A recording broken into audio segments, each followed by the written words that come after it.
Greetings, I am Lies. And I am Scandal. And let's play a game together. All right, so I've been thinking about this a little bit, and I think it really is just going to be one of those off-the-cuff kind of things, because this wasn't even what we were talking about, of just being like, yeah, I've toyed with the idea, sort of like saying everyone's tried to write a book, right, kind of thing, or everyone's thought about writing a book. Sure, Yeah, why not? I've toyed with the idea. Making my own arcade game is something I remember dreaming about as a child. Yes, that makes sense. Right. And recently, it's something I've oft thought about in between exchanging tickets for prizes. Well, hey, who hasn't thought of making their own arcade game? It's totally something I would be interested in. Why not? Oh? Tell me more. Uh, What kind of game would you make? oh, I would make... Aye. Oh, dear. A romance game! I designed a super cute puzzle game. Roguelike? You're gonna say roguelike, procedurally generated God. open world, twin stick platformer with loot boxes? Oh, no. no. Hell no. How is that neutral in any way? Because it precedes the conversation forward. So remember how they explained that neutral wasn't always necessarily neutral? It was just to get the conversation continuing on. Yeah, just to be like, well, obviously these things. Right. Romance! Design a super cute puzzle game.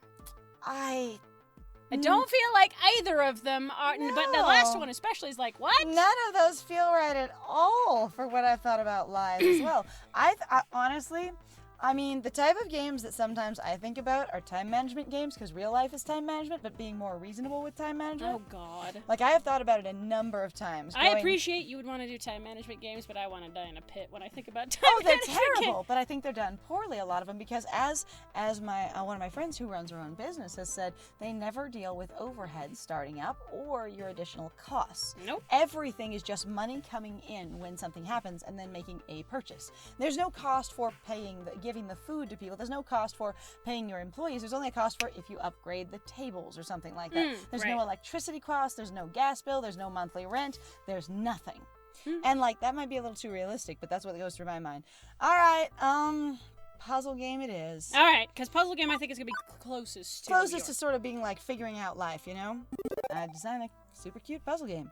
There's one genre of game that's easy to replicate. It's a puzzle game. Give it a good theme, and people will be drawn to the aesthetics and mental challenge. I have to say that in the App Store, there are 900,000 Match 3 games, and we've played several on our channel. And the thing is most of them that try and do the puzzle game and story format are real bad about it. Yeah, they're like when we did Lily's Garden, honestly, we had enough complaints, but it was way better than many others that we've done. Yeah. It really was. Like, the bar is kind of low. Yeah. All right. I bet a simple Match 3 game would be fairly easy to make. That's also a good starter game. Kind of just try something you know. Right. I'd want an appealing design, something really super adorable to catch the eye. Baku animal! Oh. Aye. TM. Maybe some bedazzling jewels or crushing candy or something. Oh my god. Why? Why? People would sink hundreds of tokens in to continue playing. Exactly. Therefore, it fits capitalism perfectly. Highly addictive, highly profitable, but also highly fun. Fun is the ultimate point of the game, right? Actually, no, it's not. Most people that I know that play Match 3s or that have played like Puzzlescapes or Wordscapes or anything like that, they're not having a lot of fun. They're getting a sense of accomplishment out of getting it done. And they're having addictive behavior of I need to get it done. And especially since it's put in there with like life counters and stuff, there's a fear of missing out of I need to use my lives as soon as they accumulate so that I don't miss anything. Otherwise, if they fill all the way up and I'm not using them, I'm missing potential lives in the future. That's also really disappointing anyway, because I'm like, this line here, my friend, go ahead and read it, because I'm like, what? Exactly. Highly addictive, highly profitable, but also highly fun. Right? I'm like, that feels in, like, especially for Lies going, I appreciate they want to make money, and I get the fact that this game is not trying to break any world in regards to let's change the system, let's do something else, but it frustrates me. Because so the thing is that I want to point out here is basically Lies hasn't been super bottom line oriented, unlike Gavin. Yeah. Lies also has been sort of, basically a let things, ride kind of person, sort of a middly ground, a little more passive. Right. I'm just trying to survive and get through and not make waves. Mm-hmm. But go in highly addictive, highly profitable, also highly fun, suggests you're trying to, one, the highly addictive comes out of nowhere. But two, the profitable is, I guess you're just going, we need to make the arcade money, and highly fun. Except for, again, a lot of the match 3s that I played aren't super fun. No. They just drive you to want to succeed and get little check marks of, I completed this level, I got that story arc, I got the star. And they're basically there to fill time. Which is not to say they're not real games, which is the thing that I feel like I'm super frustrated as somebody who has played a lot of these now casual games basically with my friend. And that's not necessarily saying a lot because, It's mostly been through the channel, so there's a couple hundred hours. Right. But it really is kind of that thing of sort of just watching these games and going, they just don't necessarily seem to, I don't know, maybe it's just the fact that, like, what I like in regards to a story, and we've talked about this before, is that I have enjoyed basically character-driven plot. I like character-driven plot. I like a lot of psychological stuff going on. I like strong themes. I like basically people examining their world, talking about stuff, etc. And, I mean, there's people who want different things out of the games. They think games should be more casual, or there's not even should be more casual. They just want them to be casual because they're only playing them in the middle of their work day, kind of thing. Like, you just sort of mindlessly go on, and some people go, well, what I want is I would like to play a strategy game. Like, we have a friend who's very interested in strategy. Anyway, I would say, I don't know. It feels uncomfortable to me, the whole thing. So yeah, I don't. We'll try and we'll just see what else goes. I like it. All right. Well, if you ever get super bored of being an arcade event manager, I can hook you up with all the proper people to launch your second career. What do you mean? Oh, I have some friends who make arcade games for a living. As you have already said. Actually, he's already said that. Yeah, he has. So, some friends. Are we just really slow on the uptake right now for reasons? I don't know. Like, our character... This whole thing feels a little weird. This whole section has gotten really strange, and I don't know why. The PAX thing seems odd. Like, the PAX knockoff seems weird. As soon as I said it, Whoop. I didn't even read that line. Sorry! Whoa. Oh my god, wrong button, excuse me. So, as soon as I said it, I became Some friends? overtly aware of the situation. Since we stepped foot into the Indie Mega Arcade, people have been waving and nodding to Teo, not to mention all those people stopping us on the way to get over here. I assumed it was all about dancing, but apparently it's not. I guess. I also know nothing about him. Sorry. And all the people supporting Teo's flash mob. I'd say more than some friends, you're a popular guy. What? Come on, that's silly. Alright, he finally has lines. So I was going to say, I think it's interesting because Teo has been the most quiet out of, I think, pretty much all the characters we've run into so far. I don't know. Percy's pretty quiet. No. I mean, like, in terms of voice lines. Oh, okay. Like, in terms of the actual spoken lines? Like, and maybe we just spent more time with Percy, but, I've been a little bit confused going, like, he's been saying a lot this whole time, and now this is, I think, the first time we've heard him the whole time we've really been playing in this area. Other than little tiny, like, he laughs here or says, like, a thing. Okay. I haven't even been paying attention to that at all. That's fine. He waves his hand, waving off the very notion that I know to be true. Everyone knows who he is, and I had no idea. Yeah, because we weren't paying attention and didn't care. Right. Teo's always been such a crowd pleaser at Showtime stage, but I guess his popularity spread to all facets of his life. Dance champion and indie arcade scene champion? That doesn't make him a champion. It's just friend to some indie developers is not a scene champion. I don't know. Scene champion, huh? I try to keep my friends' circles pretty separate. Aww, sometimes it's not always perfect, and they tend to overlap. You know, like a Max. Why do you try and keep them separate? But hey, it's got upsides. All my friends are here. You're adorable. Okay. The biggest downside of Max is just so hard to see everyone. I never get to spend enough time with them, you know? I got friends here in the Indie Mega Arcade. I got my Funplex crew. I got the dancing community. I just can't see them all. So you're frustrated going like, I would like to spend time with everyone. You're a huge extrovert. I say you're like, very, very social extrovert. My going, people, all the people, everyone is my friend. And when I can't see them, I feel like I let them down. I hate having to choose between them. And anxiety of this is the value of things. Why do you sound like Amanda Palmer in some ways? Once again, I've failed my friends. You know, it's a surprise anyone still talks to me anymore. You have a lot of anxiety about what's basically required of you in reference to keeping friends. Right? Teo sighs heavily. His mood shifted from excitement to utter solace. I don't know also makes me kind of wonder, going, are you actually an introvert or extrovert, or are you some kind of, like, basically weird ambivert? And that basically when you get run out of spoons, you get real anxious about not living up to everyone's expectations. Right. And I might have used spoons incorrectly there, but when you run out of social energy. Right. I mean, spoons, I think, works. Some people say spoons should be limited to the disability community and not just energy in general. Though right. I like it for, like, all social energy in general, not meaning to take it away from anyone. Yeah, I'm like... It's really helpful, especially for someone who's neurodivergent, which isn't necessarily considered a disability, to basically be like, I do budget my mental energy. Or even just as an introvert, who's definitely not a mental disability, just a personality type, of going, I really budget my social energy. This is the second time I've seen Teo show such anxiety today. Right. Life is not all rainbows and puppies, is it? Like, I think he might just have really low self-esteem, is what I'm getting here. He might. That's actually... So it's one thing that I've actually seen sometimes for some people, going like, I am so used to being in the spotlight, like with Queen Bee, I am terrified of basically what will happen if the light ever turns off. You don't have an identity outside of it, and so you feel like you have no value outside of it. And the thing is he might feel like, basically, his value as a friend is only if it's performed correctly, and that's his value as a person. He might also have some deep insecurity in relation to, like he mentioned, his sister is so much, quote, better than him. And does more valuable things like real dance. And he's just, I'm super limited, I'm not very good at this. And I'm like, that's really interesting. I wonder if, like, he has some sort of issues, like, where his family's expected him, you should do more classical dance. What the hell are you doing? Or something that I find more accessible. In the same way that we've mentioned that our families don't connect to what we're doing At all. In any way. Or even YouTube in general. Oh, God, yeah. I can relate to his feelings, though. I've dealt with my own insecurities in my own life. My family, notably, and even getting my current job. I will say that as far as, so my experience with my family and YouTube is if they know it exists and if they use it, they're generally like, puppy and cat videos is all of YouTube, or it's I could research things if I want to. And that's it. Yeah. Sort of like, it feels as bad as we saw one person analyzing TikTok and trying to describe what it's about. Right. And his entire experience describing it had nothing to do with any of the experience I'd had with TikTok. Sounded like he had ended up in a very, like, niche meme, you know, like, sort of like YouTube poop kind of area, but basically for TikTok. Yeah. And gone, this is all of TikTok. And I'm like, I don't think so. Yeah. All right. Sad Teo is worse Teo.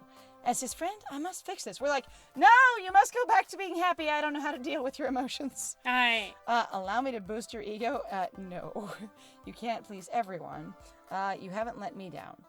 I feel like we would go with diplomatic if you can't please everyone, because that's something we've been worried about, too, in reference to even working with different personality types. Yeah, and sometimes that's the thing to really come to terms with, of going like, you're a person. It's okay. You can't be equally liked by all people at all times, ever. And that's not a bad thing, it's just reality. It's not like it would be good if someone was. It just isn't the way reality works. Yes. Teo puts too much pressure on himself.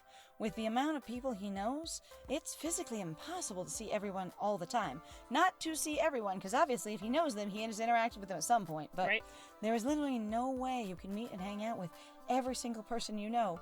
When? Like in this moment, or today, or right now? I feel like there needs to be a qualifier, because yes, you can meet and hang out with every single person you know, even if you know 100,000 of them. You just can't do it all in the same day or the same week. Right. So I'm not sure what we're talking about. If you had given 15 minutes time to the amount of people I've seen you say hello to, it would take you an entire day to get through them. Okay. You exaggerate. Is it blushing? I think he does have low self-esteem. He might. I think he is insecure, baby. There's also the fact, though, too, and I kind of like this, of going like, he's like, I am physically fit, I am capable, I am attractive, and I think he's aware of that, but he's also, again, like I said, with like Queen Bee, I'm afraid of losing it. You know, what it might not be the right kind of attractive, or it might go out of style, or, you know, you get old eventually. Which I hate. I hate the idea of that. So that's a big controversial box I just put. But anyway, you exaggerate. You exaggerate. And Teo, if there's one thing you can be sure of, it's that Liz doesn't exaggerate. Honestly, we're pretty level-headed. Yeah. I only observe and state the objective facts, which you are playing around. Yeah. That's fine. Usually. It's tough only seeing the people you care about every once in a while, but you've been doing a great job as far as I can tell. Yes. Oh. I've seen so many of your friends stop and say hello to you, and none of them seem anxious or, upset. Plus, they completely understood when you told them you were busy. Yeah, they respected your time and your space, and they were cool with it. You have good rapport with those people, even if you're anxious about it all the time. Not one left without a smile on their face. They really care about you. You know what, Les? You're right. God damn, we are like ultimate in pep talks. Like every single person. I am unhappy. Us, let me give you some like general information that I've observed. You have solved my problem. World ending! I got it. Do we have everyone have a full like 180 when we say, it's okay, man? And they go, you're right. It is okay. Right? I'm like, this is what I'm getting. It's fine. It's fine. The more I hang out with Teo, the more I learn about him. That's how most people work. Yeah. It's always something new and something unexpected. Do you have things that are expected? I want to know that. Learning new things that are expected as opposed to unexpected. Right. I'm only learning new expected things today. I know I have a list of exactly what kind of things I expect to learn today, but I do not know them.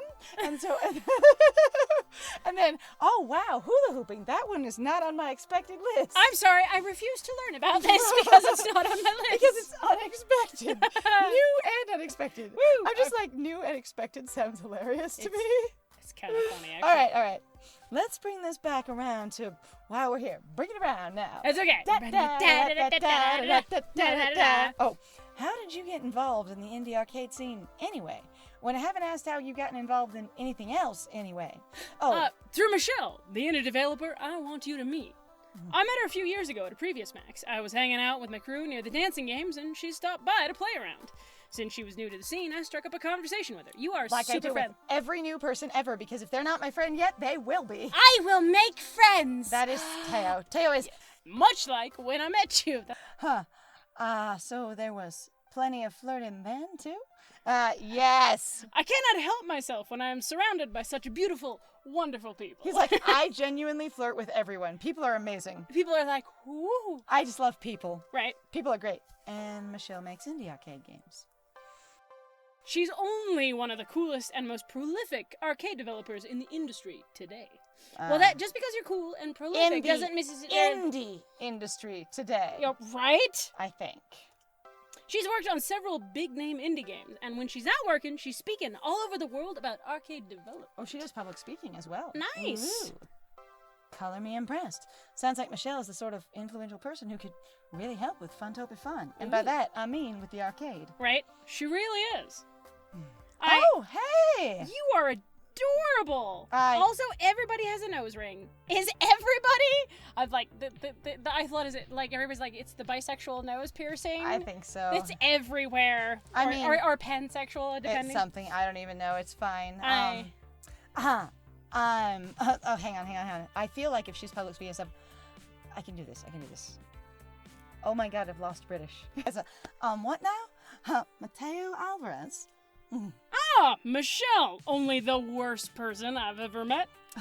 As to be expected from somebody of your caliber. Touche!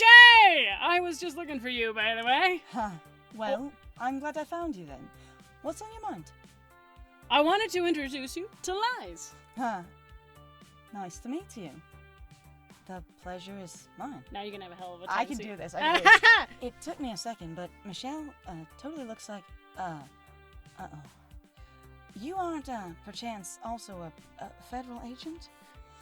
This is it. I'm doomed. It was a setup. I'm about to be, renditioned to a CIA black site. Wait, what? Who? Me? No way. Although my sister, well, are we talking about the person that bought the game at the underground thing?